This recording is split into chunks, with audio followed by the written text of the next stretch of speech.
Welcome back, everyone. This week we're at the Midhurst Trail Ride with the SIMCOE County Off-Road Riders Association. And got there in the end. So I started out and immediately made a mistake because I got some new goggles and they're tinted. So when I looked at the colours weren't the colours that I thought they were. Obviously, clearly now I can tell the difference.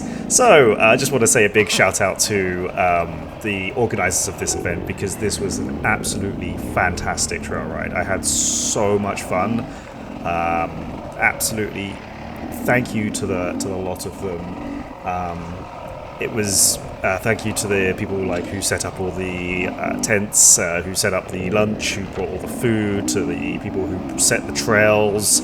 The stewards, the runners going back and forth, and to the people, even the people who brought the fuel to the midway stop. So, absolute massive shout out to everybody who came together to organise this, and I guess to RJs as well, because they let us use their grounds. So, obviously, a big shout out to them. And I'm very excited to come back to race this weekend.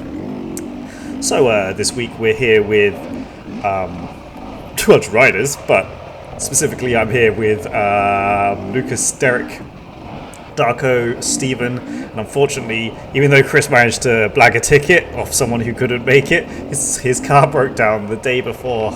Absolute horrible luck, so he wasn't able to repair it and get out to come ride, which was a massive shame. So, as you can see, start of the day, there's lots of traffic, not a huge surprise. We're just weaving through the start of the single track, and the traffic starts getting worse and worse and worse. I'm like, what's going on here? What's going on here? We're going down to a big ditch valley. Maybe there's a steep uphill on the other side. I've not come to this track before, even though it uses a lot of the tracks around the area. Or if I have, I don't really remember it. So coming down here, yes, this is what caught everyone out. This slight off camber. So this, whilst I thought, was that it? This is where it really dawned on me. Of course, this is a trail ride. We're taking it easy. Nice day out ride. There's going to be a huge variety of skills in the types of riders here, and so I just tried to not be too much of a dick. I just wanted to. They did say in the riders meeting, let the faster riders past. So I didn't want to do any race overtakes because that's too aggressive, and I didn't want to come up behind people and start revving the bike or anything like that, like you would in a race, because. It just seems so unnecessary for a trail ride, and we're all here to have a good day. But we do like to ride the pace we like to ride, so, I tried to just resort to shouting, "Excuse me, can I pass, please?" And if they didn't hear that, I'd beat my horn a few times, and eventually the vast majority of people let me pass. There was a few people who, when you beat them, they just start riding a little quicker, and that's actually really scary, because that's not what I intended. And I felt a little bad because a few times people actually crashed when they started riding quicker, and I felt pretty bad about them.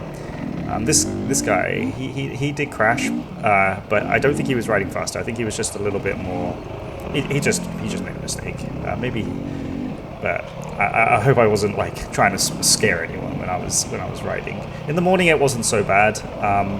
The morning.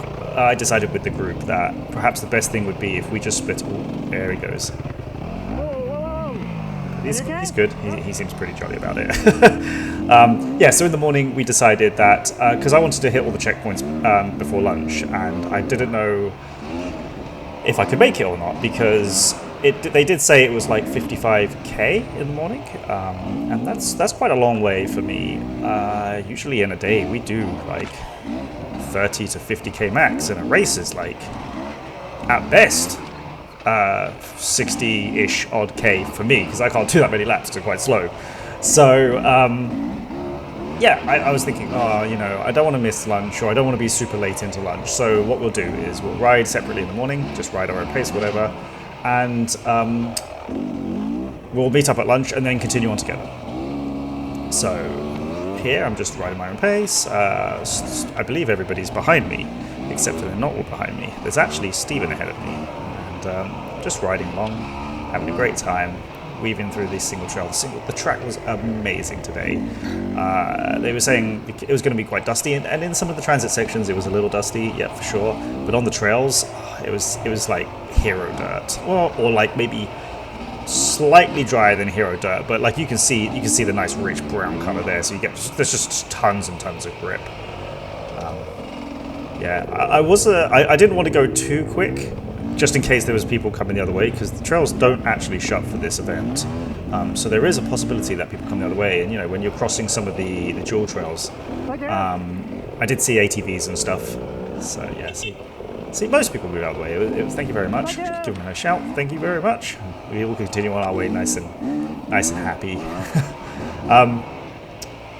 Yeah, so the dirt was fantastic, and we decided to split in the morning and so forth. So yeah, I wanted to try a few things. Whilst I had the opportunity, I wanted to really put effort into leaning a lot more forward, because I've been watching tons and tons of Rich Larson, as everybody does, and he was saying something about how when you accelerate, you should be able to accelerate without holding on, and you should be able to brake without holding on, and like it's super easy to do it in a field, of course. Like it's like no big deal. You can almost full blast throttle in a field, and hard on the brakes in a field. But on a trail, I've seen some of the photos, and I've watched some of like the faster people, and they just keep the same sort of riding positions in the trails. I'm thinking, this is a good time to practice that, because we're not in a race condition and we're just playing around, and we're just having a nice day out.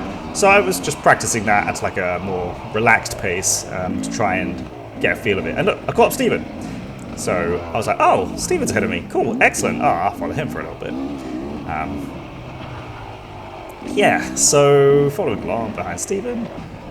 Still just practicing, leaning forward when I accelerate, really leaning forward to the point that I don't even have to hold on. Yeah, and obviously I figured out another thing that was happening when I said last week, or 2 weeks ago, when I was braking. Oh, hang on one second. So, Stephen was right here. He didn't completely stop, and I made it up further than I thought I did. But, in my defense, because of where he lost momentum, I wasn't able to get up. So I had to go back down and just take another run up with it. So, extremely exciting stuff. Yep, so following along, trying to catch back up Stephen, and I come across this lady, and it was a little tough to get past her, because she clearly is a bit of a novice rider, and I didn't want to do any dick move to race past her or anything like that, because that might spook her or throw her off or something like that. So I followed her until eventually I found a place that I was able to pass her, because she didn't pull over, even though I tooted her quite a few times and shouted a few times. Oh, you went off trail. Anyway, yeah. So what was I saying? Yeah, so I'm still trying to catch up Stephen. My braking thing. Yep, so the braking thing. I realised my foot was actually, because I've been keeping my foot further in, when I sat too far forward, I wasn't also just pushing air, I was pushing my skid plate. So that's why I felt like there was resistance when I pushed down, because obviously I'm pushing my foot against the skid plate, but I'm not actually hitting the brakes. So I didn't have my foot in the air, I wasn't going crazy, I was pushing down on the skid plate thinking that was the brake, because my foot's way too far forward. I did it once that day, and then I immediately realised what the problem was, and I was like, oh, that's what happened a couple of weeks ago. It wasn't just pushing the air, I was pushing the skid plate. And anyway, right now, Stephen whipped up that thing, and I'm like, I'll try and catch him up again. And I'm riding trails and tracks, and I'm like, crikey, Stephen's going really fast. Okay, well, I guess it's a trail ride. I'm not going full pace. You can hear I'm not heavy breathing like I do in the race. I'm in the braces because I'm out of breath.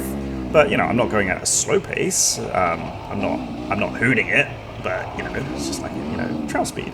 Nothing insane, nothing too crazy. Just having a good day out, trying to catch Stephen up, as you do. Passing people, catching up other people. I'm like, Jesus Christ, Stephen's really going for it. So we get to the end of this tract, and I'm like, it's not here. Oh, all right, well, keep going. Maybe he's just at the next one. Maybe I'll catch him in the next one. I never caught him. I didn't catch him until lunch because he was that fast, and he also may have accidentally missed out something like 30k of the trails, which is why he got there half an hour before me. Good old Stephen. He actually managed to figure out hit some better suspension settings, because I think, as he was describing, he's got like the nice fancy cone valves and stuff that he got with his bike. The previous owner had installed them into or got like the really fancy shocks for the KTM, the exact forks, I think they're called. I'm not 100% sure. They're really fancy, expensive ones anyway. But they were set up for the old rider, how the old rider was, and I think he was quite a fast racer. So the settings were extremely brutal for Steven. So we fiddled around with them, and I say we, I mean he did. I just stood there and watched him. Nice and helpful. And I think he got him to a place that he was much happier with in the afternoon. Yeah, so it was really nice to just get out, do the 125k odd ride. What an absolutely fantastic day. I would like to thank again the SIMCOE County Riders Association, because this was a brilliant event and the distance was, for me, perfect. I had an absolute blast. Yeah, I think I'll just let the sound play for a little bit, because otherwise I'm just going to waffle forever.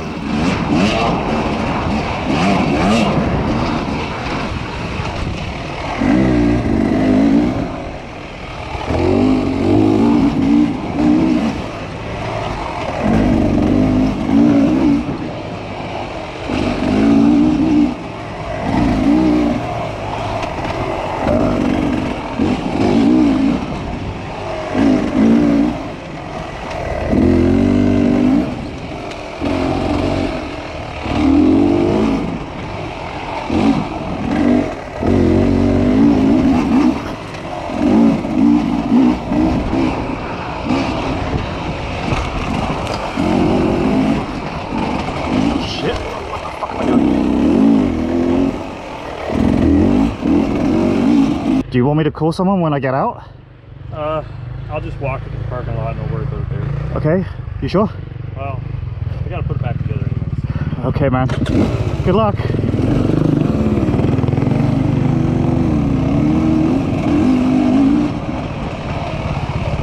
Thank you.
Also, just want to say thank you to the guy who told me to fix my bloody sound, because I started looking into it and I was like, I don't know why it sounds so weird. Turns out that when I moved house, my mic decided to just default to a completely different mic, which was like some crappy thing plugged into a webcam. So, yeah, even though it says it's using the desktop mic, it wasn't. So I had to unplug the webcam, and then even though no settings changed, well, I hope it sounds a bit better. Anyway, see you at RJ's, and what a fantastically beautiful day. Some horses. See you.